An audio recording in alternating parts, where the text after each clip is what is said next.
The Adventures of Sam Spade, Detective.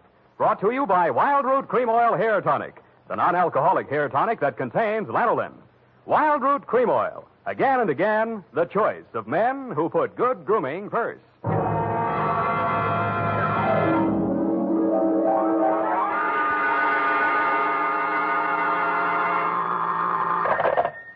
Sam Spade, Detective Agency. Good evening.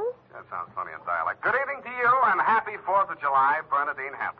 Oh, Mr. Spade. What was the caper? Don't you mean caper? No, the caper. The high point of the caper. The climax, the crescendo, the pinafore. Well, that's better. For a minute, I was afraid you were learning English. Oh, no. I'm studying Spanish. Soy infeliz que inicia... Yeah. Mucho interesting. Gracias. Shall I go home now? No, mal suerte. There's a little matter of murder in 2 languages, neither of which is Spanish, so stay where you are. I'll be right down to dictate my report on the rushlight diamond caper.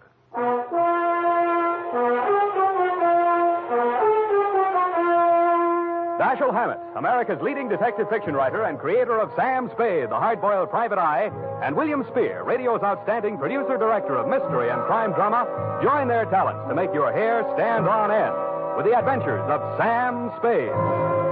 Presented by the makers of Wild Root Cream Oil for the hair. Listen, men, to this holiday tip on good grooming. To help spark up your whole appearance, first be sure that your hair is well groomed. Be sure it's groomed with popular Wild Root Cream Oil Hair Tonic.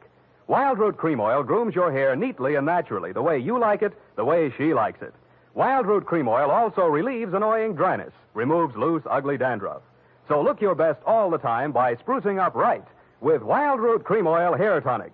Again and again, the choice of men who put good grooming first. And now, with Howard Duff starring as Spade, Wild Root brings to the air the greatest private detective of them all in the adventures of Sam Spade.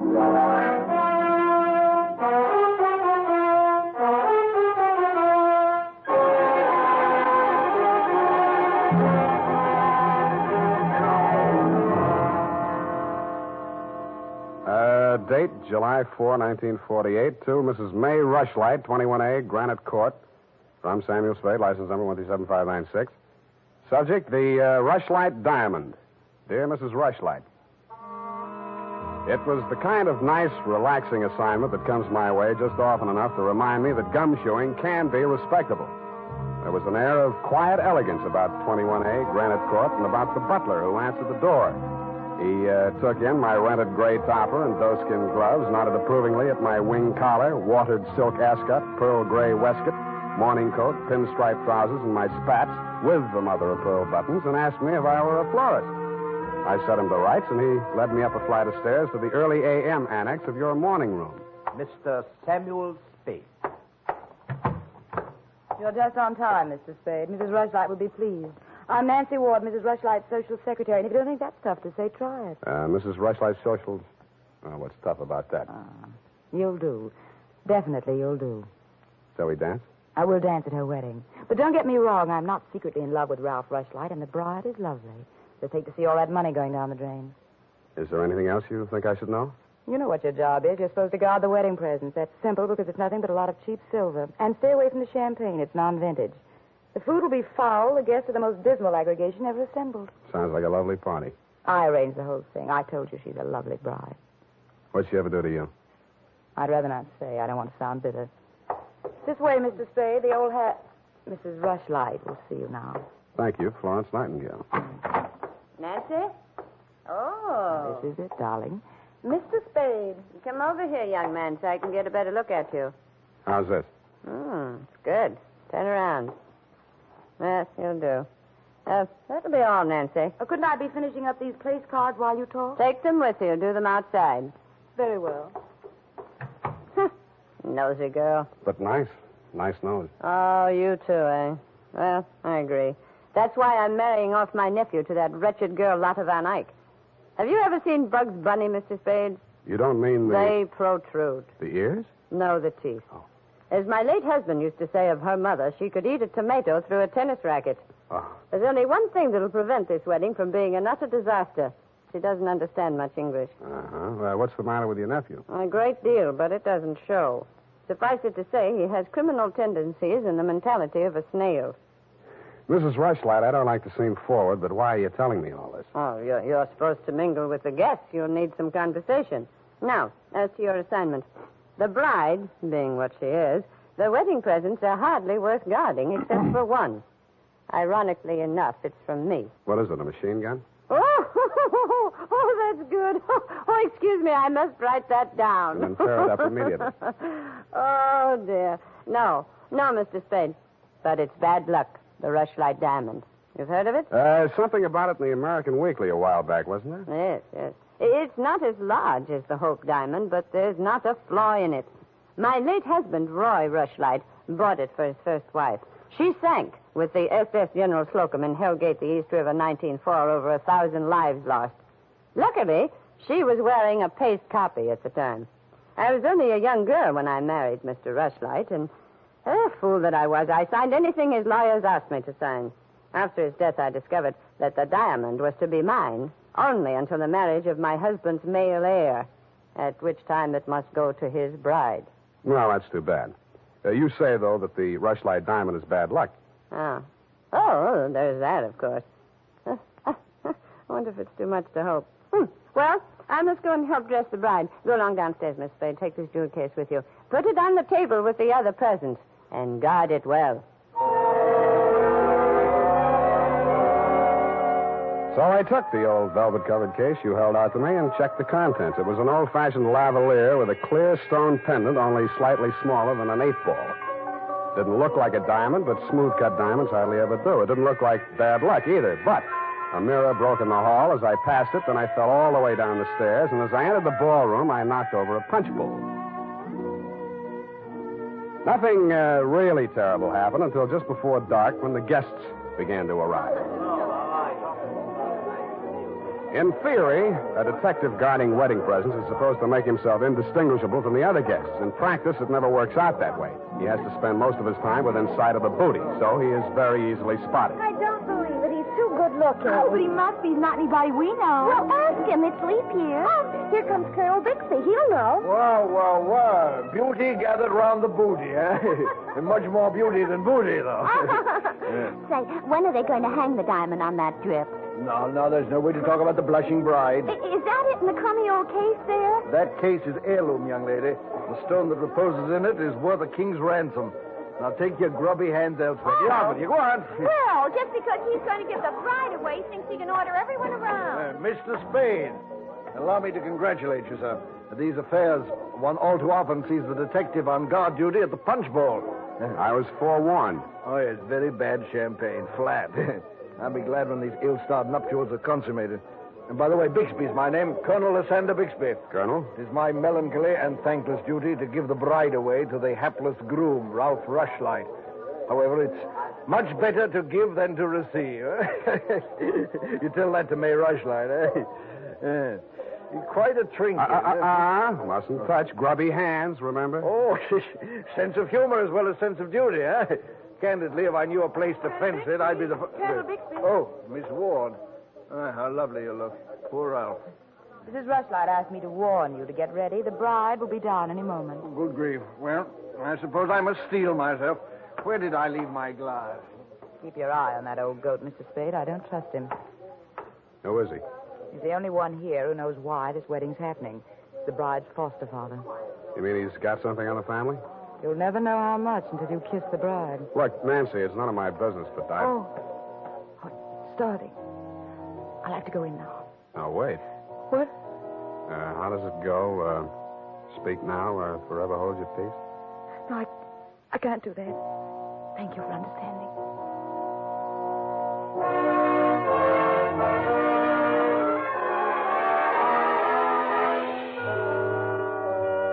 I didn't witness the ceremony, but judging from the mood of those who had, it was just as well I didn't.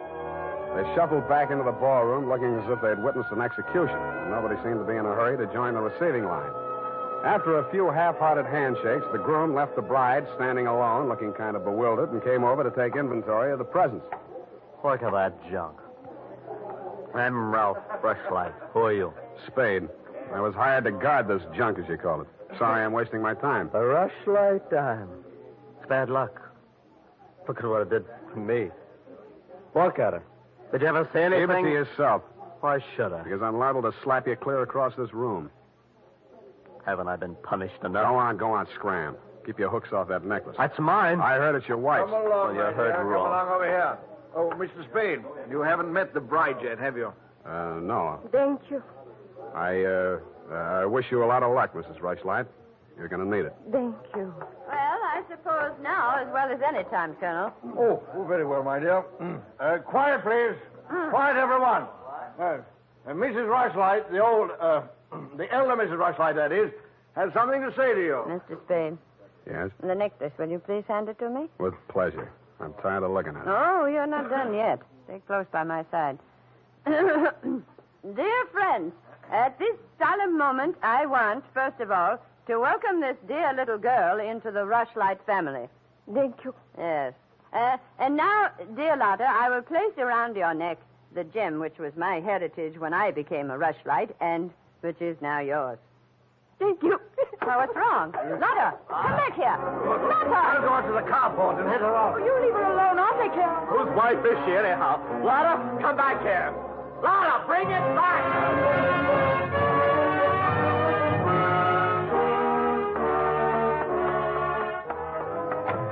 I was almost ashamed to join in the chase, but I had to because I'd been hired to guard the Rushlight Diamond, and for my money, the best way to do that was to help her get away.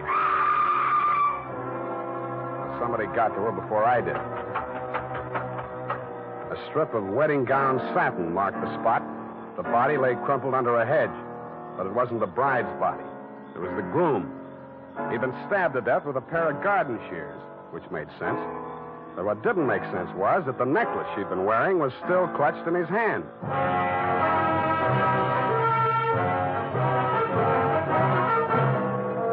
The makers of Wild Root Cream Oil are presenting the weekly Sunday adventure of Dashiell Hammett's famous private detective, Sam Spade.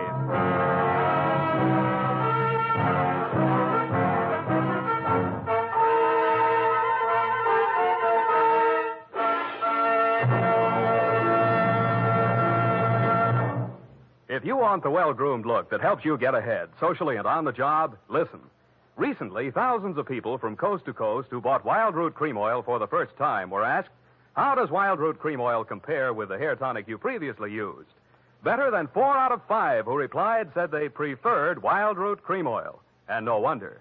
Wild Root Cream Oil grooms the hair neatly and naturally, relieves annoying dryness, and removes loose dandruff. What's more, non-alcoholic Wild Root Cream Oil is the only leading hair tonic that contains soothing lanolin. So ask for Wild Root Cream Oil Hair Tonic. Again and again, the choice of men who put good grooming first. By the way, smart girls use Wild Root Cream Oil, too, and mothers say it's grand for training children's hair.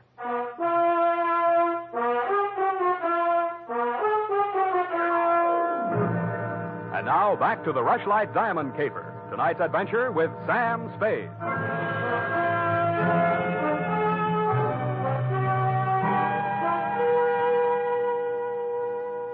Number 21A Granite Court was teeming with motives and suspects. But the police were primarily interested in locating Lotta, the missing bride and widow of Ralph Rushlight. So was I. She looked like less work than the rest of you because if she had killed him, it was self-defense, if she knew enough English. By 10 in the a.m., when I checked in at my office, she was still successfully eluding the police dragnet. That was because nobody, including me, had thought of looking in my office. Wow. Good morning. Thank you. Is that all the English you know? Thank you. No. I want my necklace. The police have it. You go with me and tell them who I am. Okay, but first I have to know who you are.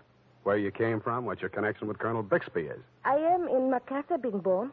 In Macassar. Dutch colony. Uh-huh. My father there 7 years ago dying is. When I 13 years old have arrived. I see. Colonel Bixby in San Francisco, the financial representative from my father was. I am adopted to him, not for a father, but so he takes care of my monies, which coming of age am I a rich Dutch woman. Uh-huh. But legally, he's your foster father. Yeah. Also legally, I'm the wife of Rushlight. I want my necklace. You married him for the necklace? Yeah. Why did he marry you? For 1/2 of necklace when we sell. But all everything to take he wishes. You and Ralph are going to divvy the take from the Rushlight Diamond, you thought. Yeah.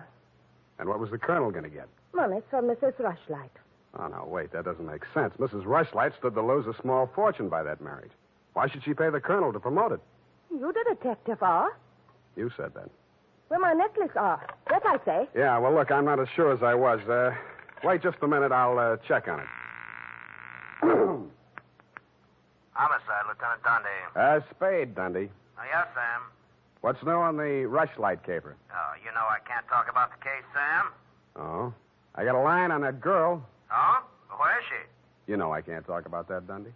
Oh, you can, can't you? Well, let's see if this doesn't change your mind. The necklace we found on Rushlight's body was a phony, a paste copy. Uh-huh. Does that make her guiltier than she was before? Well, now she's got a motive. Throws all our previous theories into a cocked hat. Now, where's the girl? She's in my office, Lieutenant dear. Come and get her. Thank you.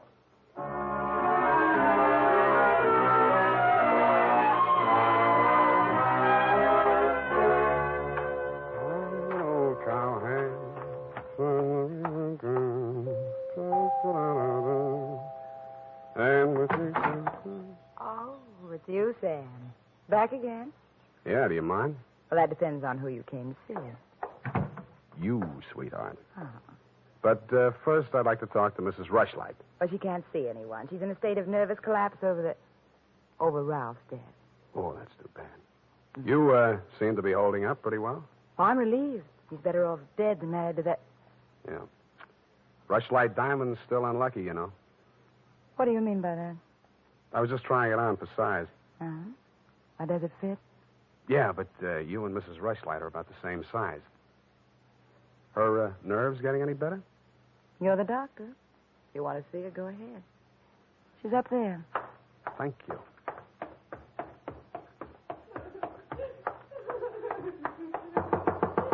Mrs. Rushlight. Go away, I live. I'm sorry to break in on you like this, but I haven't got much time. How dare you?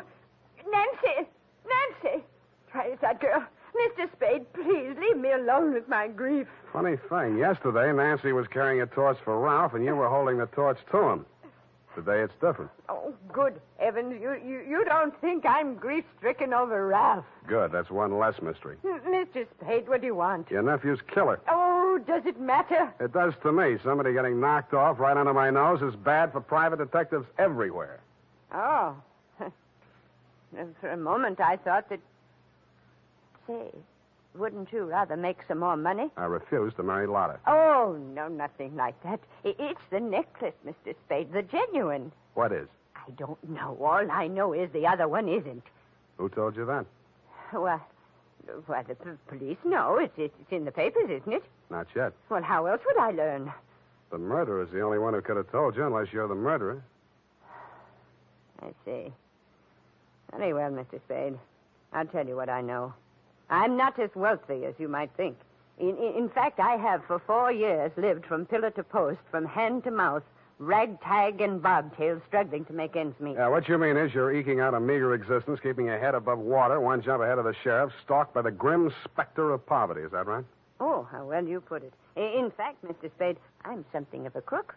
I've borrowed large sums of money from Colonel Bixby, putting up as collateral something that was not mine to forfeit. Don't tell me. Let me guess. It was the Rushlight diamond? Well, you seem to know everything. All but one thing. Why did you think he could palm off a paste copy on an operator like Bixby? He sent you here. I won't tell you another single thing. Well, then I'll tell you a few things. The only way the Rushlight diamond could be transferred legally into the hands of Colonel Bixby was by tricking Ralph into marriage with Lotta, since Ralph's wife automatically became the legal owner. With Ralph dead, Bixby would be in line to inherit the diamond from her. Inherit? California state law. Foster parent may inherit from a foster child in absence of any direct heir.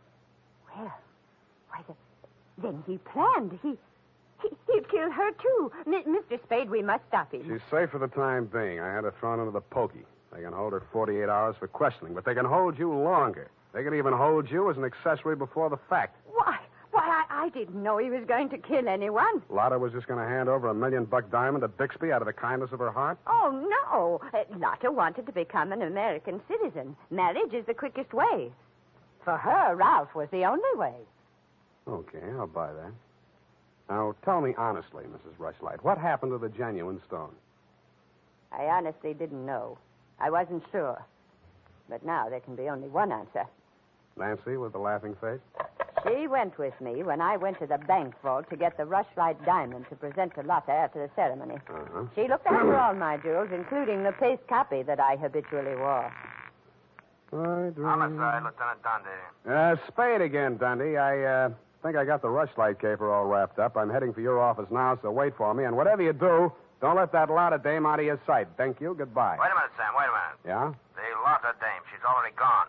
Escape? Bailed out, custody of her foster father. Wait a minute, I got the name here, sir. Bixby. He's a colonel, and no wonder you're only a lieutenant. Mr. Spade, can't you stay for tea? Not thirsty. Nancy? Nancy, where are you? Oh, here I am, Sam. I was waiting for you. You got the keys to that car out in front? Why, yes. Do you want to borrow it? Yes, with you in it. Why, Sam, wait till I put my face on. Let it go. It's as good as lost anyway.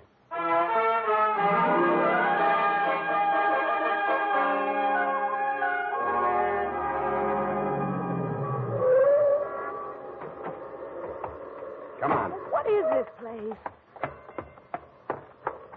Where are you taking me? Never mind. Just hang on. I'll fly you up to the second floor. Sam, that was a shot that sounded like Lotta. You stay here. Don't come in until I call you. Spade, what are you Get doing? back in there. Drop it. No. Drop it or I'll crack your elbow. That's better. Now sit down. I want to look this over. Looks real cute. Powder burns, gun beside the chair, and what's this? Well, a note in Dutch. It's a suicide note. She killed herself. I can almost believe that. You've handled this very well, considering the bad breaks you've had. Only one thing wrong. Do I scent a bargain? I don't have to bargain. I've got the diamond. All you've got is 2 murders rapping on your thick noggin. Don't be absurd. I know who has the real necklace. Then you better talk to her directly. You can come in now. Sam, was that... Oh, that poor, homely little dame. What did she ever Stop, do? you're breaking my heart. She committed suicide. You know better than that. She committed suicide. If the colonel's price is right. Oh, I see. I'll put it to you directly. It's not easy to fence. It'll have to be cut. That'll decrease the value considerably. Say, $10,000, no questions asked. Pardon me, that suicide shot is ringing in my ears. I can't hear you. 20,000. 50. All right, 100,000. Sam, don't be a fool. Take it. I'll give you a real break, Colonel. That's the cops coming after you. No, anything, Spade. What do you want me to do? I want you to try and get out of here. What are you going to do? There's the door. Go ahead. All right, Thank you, Colonel. All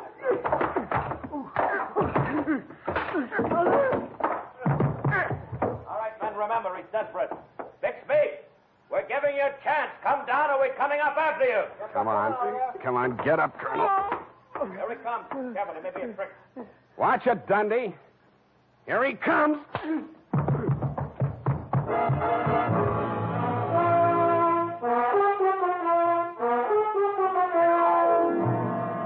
And that, Mrs. Rushlight, is the crop. For a man that went down fighting, Colonel Bixby didn't need much persuading once they got him under the lights down at headquarters. He confessed to everything, and the murders weren't the worst of it, the way I figure.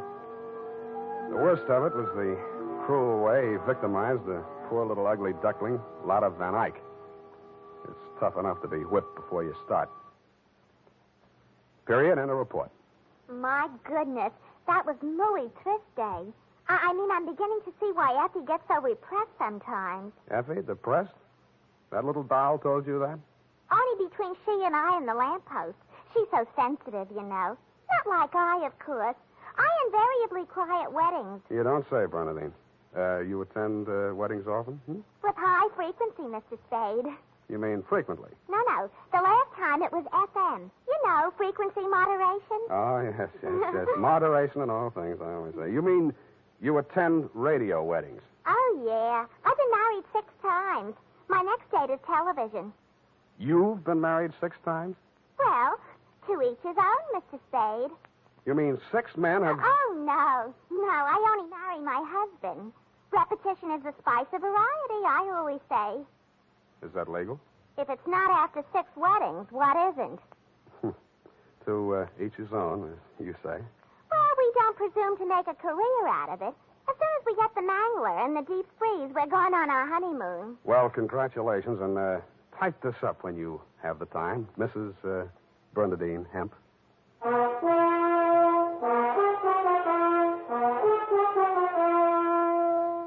Every day, more and more men are turning to Wild Root Cream Oil for truly handsome hair. And that's not surprising, for what other leading hair tonic gives you these big advantages? It grooms the hair neatly and naturally, relieves dryness, removes loose dandruff. What's more, Wild Root Cream Oil is non-alcoholic and contains soothing lanolin. No wonder Wild Root Cream Oil is the favorite with so many millions of smart, particular men. Get Wild Root Cream Oil. Again and again, the choice of men who put good grooming first.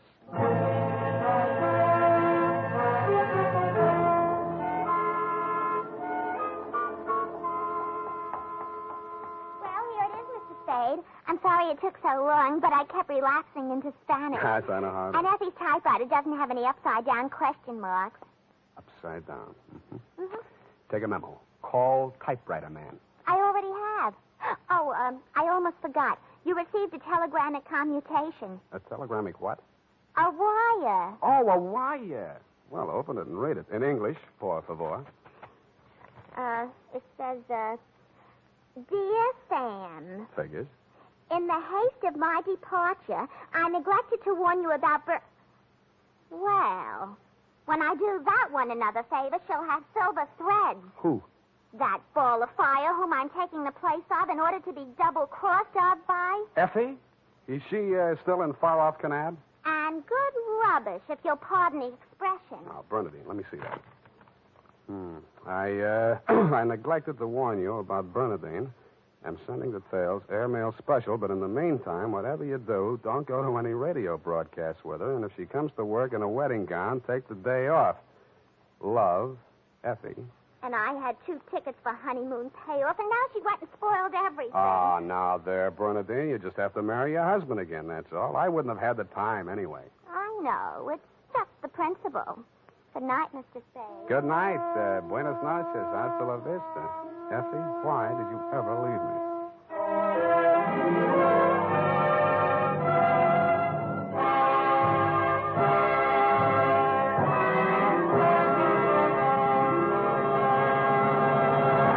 The Adventures of Sam Spade, Dashiell Hammett's famous private detective, are produced and directed by William Spear. Sam Spade is played by Howard Duff.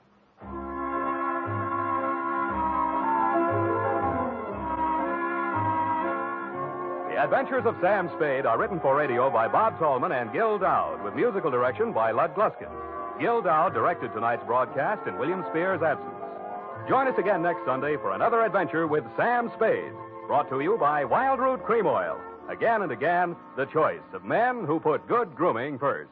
This is Dick Joy reminding you to get Wild Root Cream Oil, Charlie. It keeps your hair in trim. You see, it's non-alcoholic, Charlie. It's made with soothing lanolin. You better get Wild Root Cream Oil, Charlie. Start using it today. You'll find that you will have a tough time, Charlie. Keep on all the gals away. Hiya, Baldy. Get Wild Root right away. This is CBS, the Columbia Broadcasting System.